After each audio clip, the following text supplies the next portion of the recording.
In today's video, we'll be discussing the 10 most important members of the Taliban. Welcome back to FTD Facts. I'm Sarah Carvalho, and today I've got an interesting video for you. We've been getting a ton of requests from you all requesting more Afghanistan and Taliban related videos. So today we're going to be looking a little bit into the power structure of the Taliban by looking at the 10 most important or prominent members of the group. Now, this list will be comprised of individuals who are currently in a prominent position, as well as some significant members of the Taliban who may no longer play active roles. So without further delay, let's get into it. All right, starting out at number 10, we have the Rahbari Shura, or the Leadership Council. So I know we said that this would be the top 10 people, but before we get into talking about specific members of the Taliban regime, it's really important to understand its power structure first. In the original Taliban movement of the 1990s, there were different viewpoints within the Taliban members. However, at that time, this did not really matter because the Taliban's movement was run autocratically by Mullah Omar, who was making all the key decisions. In the new regime, though, this doesn't seem to be the case. The Taliban have adopted a collegial leadership model with a leadership council, or Rahbari Shura. This is endowed with significant decision-making powers. The leadership structure is set up so that the official leader is no longer an autocrat and has to seek the consensus of the Rahbari Shura for any major decisions he makes. All right, so Mullah Muhammad Omar makes it onto our list today because he is the original founder of the faction which emerged in Afghanistan in the mid-1990s. Mullah Omar, a member of the Pashtun tribe, originally formed the group of nearly 50 followers. He himself had become a Mujahideen commander, which the term Mujahideen, or Mujahid in the broad sense, means Muslims who fight on behalf of the faith or the Muslim community. Initially, Mullah Omar aimed to wage a war against the Soviets who were forced out of Afghanistan in 1989. Following the withdrawal of Soviet troops, the collapse of Afghanistan's communist regime, and the subsequent breakdown in civil order, the country fell into a civil war. Mullah Omar's followers were meant to fight the corruption and crime that prevailed in Afghanistan during the civil war in the post-Soviet period. When the first Taliban regime ended, Mullah Omar fled and went into hiding as a $10 million bounty had been offered for his capture. In 2015, the Taliban officially confirmed Mullah Omar had passed away, saying he had passed away more than 2 years earlier, but that he had always lived in Afghanistan and never fled to other countries. His eldest son, Muhammad Yaqoob, said that his father died in Afghanistan after suffering from what some sources say was tuberculosis and other sources say was hepatitis C. All right, coming up next, we have Zabiullah Mujahid. Zabiullah is an official spokesman for the Islamic Emirate of Afghanistan.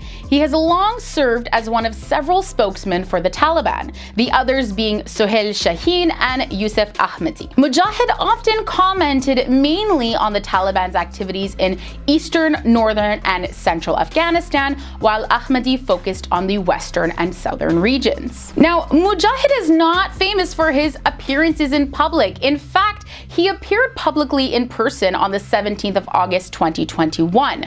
Prior to that, he regularly communicated with journalists and spoke on behalf of the Taliban via cell phone calls, text messages, emails, Twitter, and posting on jihadi websites.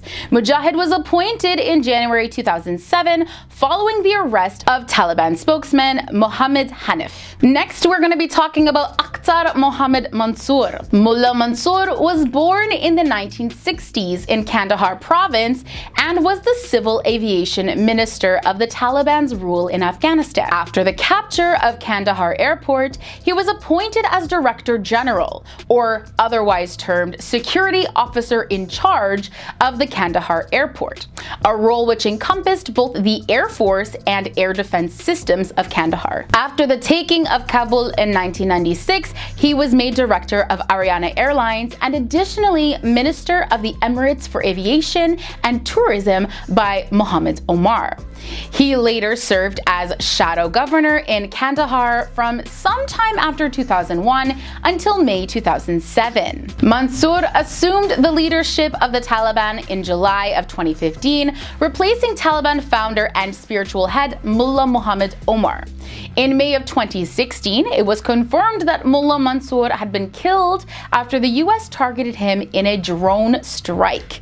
It is believed that the drone targeted his vehicle in a remote area of southwest Pakistan near the Afghan border. Now, according to US Secretary of State John Kerry, Mansour had posed a continuing imminent threat to US personnel. Coming in at number 6, we have Abdul Hakim Haqqani. Abdul Haqqani is the current head of the Taliban's negotiating team in Doha, Qatar. He was officially appointed by the Taliban in September of 2020. He is the Taliban's former shadow chief justice and currently also heads its powerful council of religious scholars. He is widely believed to be the person most trusted by the new leader of the regime, which we will be talking about later, so be sure to stick around for that. Abdul Haqqani is believed to be around 60 years old. He reportedly ran a madrasa, or an Islamic religious school, in Quetta, Pakistan, from where he also supervised the judiciary of the Taliban. Alright, and bringing us to the halfway point in our video, we have Sher Mohammad Abbas Stanikzai. Born in 1963, Stanikzai joined the Taliban in the 1990s. He is a senior member of the Taliban and the deputy head of their political office in Doha, Qatar. As a young man, he was an officer in the Afghan National Army after training at an army academy in India. He defected from the army and joined Islamic movements to fight the Soviets in Afghanistan. Now, he was actually a deputy cabinet minister in the first regime, and he often gave interviews to foreign media, as he speaks English quite well. He has been a senior member of the Taliban's political office in Doha since it was set up in 2012, and was its head from 2015 to 2020. He speaks English, Urdu, Pashto, and Dari, and has traveled widely to other countries as a Taliban political representative. He has taken part in negotiations with the Afghan government and has represented the Taliban on diplomatic trips to several countries. Stanikzai addressed Afghanistan on national television and radio on August 30th, 2021, where he spoke of the Taliban's desire for friendly relations with the United States, NATO, and India, further stating that he would not allow Pakistan to use Afghan territory in its cold conflict with India. Stanikzai also spoke of the country's Sikhs and Hindus, stating that they can live peacefully and hoping that those who left will return. Alright, moving on to Mullah Abdul Ghani Baradar. Mullah Abdul Ghani Baradar is one of the 4 men who founded the Taliban in Afghanistan in the early 1990s. Baradar now heads the political office of the Taliban and is part of the group's negotiating team in Doha, Qatar. Baradar is reported to have been one of Mullah Omar's most trusted commanders. He was captured in February 2010 by security forces in the southern Pakistani city of Karachi. He remained in prison for 8 years until he was released in 2018 as part of a plan to facilitate the peace process. He has been the head of their political office in Qatar since January 2019. Apparently, in 2020, Baradar became the first Taliban leader to communicate directly with a US president after having a telephone conversation with Donald Trump. You can only imagine what was said during that conversation. Before that, Baradar signed the Doha Agreement on the withdrawal of US troops on behalf of the Taliban. Today, Baradar is the main political leader of the militant group and has returned to Afghanistan. In his statement to the public, he said, we have achieved a victory that was not expected. Now it is about how we serve and protect our people. All right, next we have Sirajuddin Haqqani. So Sirajuddin Haqqani is another of the group's top deputy leaders. The son of prominent Mujahideen commander Jalaluddin Haqqani, Sirajuddin leads the Haqqani Network, a loosely organized group that oversees the Taliban's financial and military assets across the Pakistan-Afghanistan border. His network has been credited with some of the most violent attacks that have occurred in Afghanistan against Afghan forces and their Western allies in recent years. Haqqani is believed to be in his late 40s or early 50s, and his whereabouts are currently unknown. In an opinion piece in the New York Times released before the signing of the Doha Agreement, Haqqani wrote, "For more than 4 decades, precious Afghan lives have been lost every day. Everyone has lost somebody they loved. Everyone is tired of war. I am convinced that the killing and the maiming must stop." Sirajuddin Haqqani is wanted for questioning in connection with the January 2008 attack on a hotel in Kabul, Afghanistan that killed 6 people, including an American citizen. He is believed to have coordinated and participated in cross-border attacks against the United States and coalition forces in Afghanistan.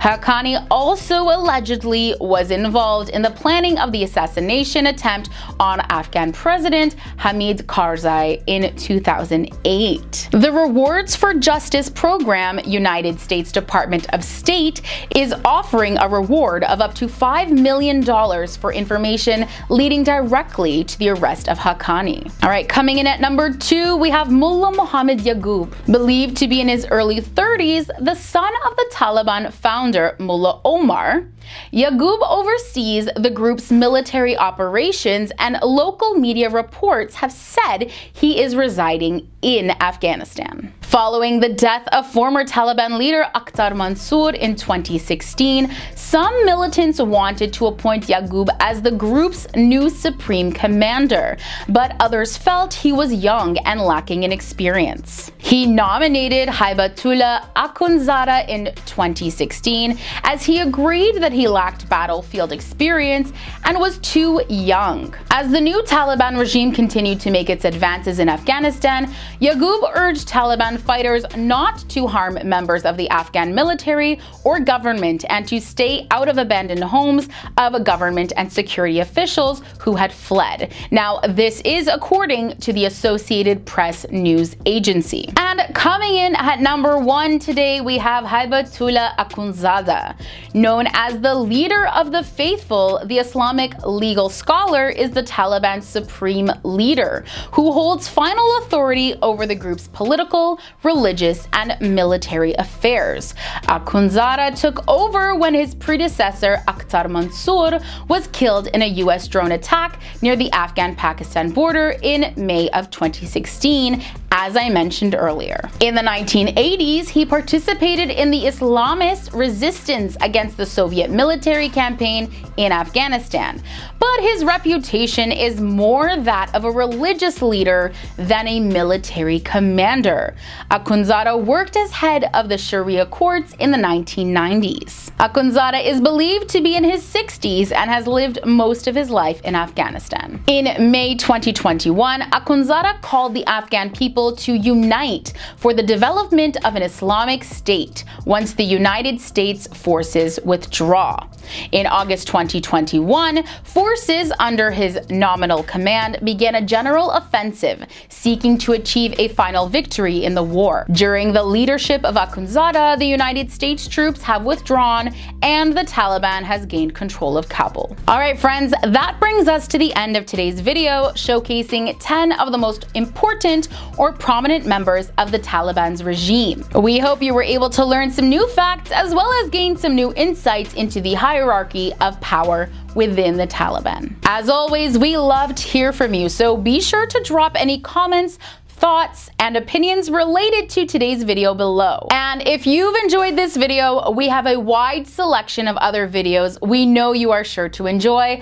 I'll link them in the description section below for you to check out. Make sure you click on those links. Okay, that's all for now, but be sure to check back daily for new content created just for you.